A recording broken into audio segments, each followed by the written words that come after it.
Daniel Padilla, napaisip kung tama ba ang kanyang desisyon na si Catherine Bernardo na nga ang kanyang dawan na makatuluyan habang buhay.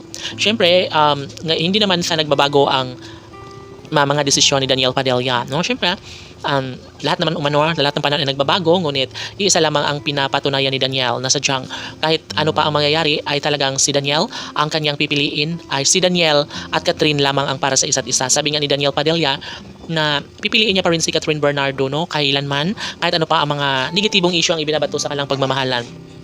Alam natin na kayang patunayan, no, ni Catherine at Daniel ang kanilang pagmamahalan lalo na ngayon, at hindi ito ang pinaka-inaayawan ng lahat na magkahiwalay sila ng tuluyan.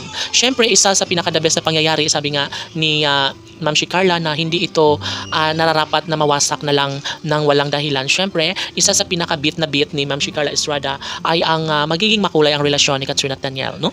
Tama ang lahat, at porsigido rin naman si Catherine at Daniel na buuin ang kanilang pinakapangarap, no? Araw-araw na magkakasama si Catherine at Daniel, araw-araw na mamahalin ni Catherine si Daniel.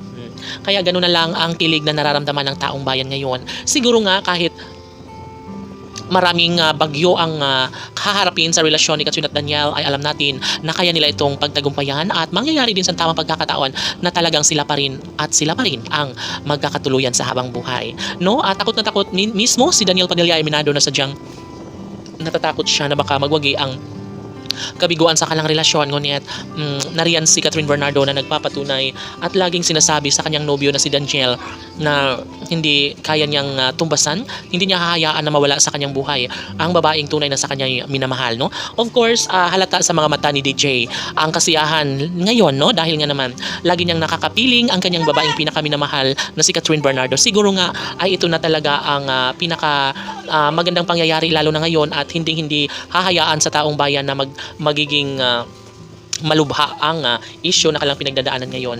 Upang maging makulay ang kailang pagmamahalan, sinisiguro ni Daniel Padilla na mas magiging komportable sila sa isa't isa, at alalahanin lagi ni Daniel na ito lamang si Catherine Bernardo ang kanyang pakamamahalin habang buhay. Mas pagbibigyan niya ng pansin ang lahat na maisakatuparan ang mga bagay-bagay, lalo na ngayon na sadyang nagdidepende lamang ang takbo sa kanilang pagmamahalan sa totoong pangyayari at tunay na nadamdamin nila sa isa't isa.